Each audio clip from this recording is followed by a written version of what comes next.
అందుకే చాలా మంది రామచంద్ర గారు ఏం చేశారని తెలంగాణ రాష్ట్ర అధ్యక్షుడిగా చెప్పి చాలా మంది అనేక పార్టీలు ప్రశ్నిస్తున్నాయి. వాళ్ళ ఒక మిసైల్ అయినా రామచంద్రరావు గారు, ఒక మిసైల్. నేను నాకు కూడా అంతా తెలియపోతుండే, ఈ కుంటుకుంటూ నడుస్తుంటే నేను పోయి అడిగిన ఒకసారి, మీరు పోయి అడగండి అన్న ఒకసారి, కళ్ళ నీళ్ళు వస్తాయి ఆయన చరిత్ర వింటే. నేను పోయి అడిగిన, ఏమన్నా ఈ కుంటుకుంటూ నడుస్తావు ఏం రోగం అన్నా నీకు అన్న వ్యంగ్యంగా. ఆయన చెప్తున్న కళ్ళ నీళ్ళు వచ్చినాయి. ఆయన అఖిల భారతీయ విద్యార్థి పరిషత్, ఈ చేయి కూడా వంకర ఉంటుంది, ఆయన చేయి వంకర ఉంటుంది, కాలు వంకర ఉంటుంది.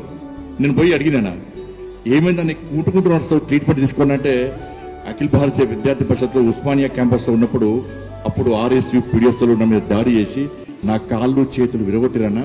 అప్పటి నుంచి ఇప్పటి వరకు కోలుకోలేని పరిస్థితిలో నేను అవస్థ పడుతున్నా అని చెప్తే ఎంతమంది ఈ రోజు అధికారం రావాలని అనుకుంటున్నాం. మనం ముఖ్యమంత్రులు కావాలి, ఎమ్మెల్యేలు కావాలి, ఎంపీలు కావాలి, జెడ్పీటీసీ కావాలి, ఎంపీటీసీ కావాలి, ఇప్పుడు కోరుకుంటున్నాం. మనం అధికారం రావాలని ఇప్పుడు కోరుకుంటున్నాం.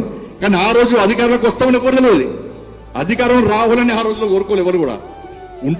ఉంటామా బతుకుతామా సస్తామా తెలియని పరిస్థితి. నక్సలైట్లు పోస్టులు ఇచ్చారు, వారిని ఇచ్చారు, చంపారు అనేక మంది కార్యకర్తలను, అనేక మంది శవాలను పోషండి రామచంద్రరావు గారు. ఆ అధికారం కోసం చూడలే. కానీ నక్సలైట్లు దాడి చేసినా, ఆర్ఎస్ పీడిఎస్ దాడి చేసినా కూడా మాకు అధికారం గురించి ఆలోచించకుండా, ఎమ్మెల్యే ఎంపీ కావాలని కోరిక లేకున్నప్పుడు కూడా ఇలా నమ్మిన సిద్ధాంతం కోసం, కాషాయపు జెండా కోసం, కమలపు జెండా కోసం కష్టపడి పనిచేసిన గొప్పలు వీళ్ళందరూ కూడా.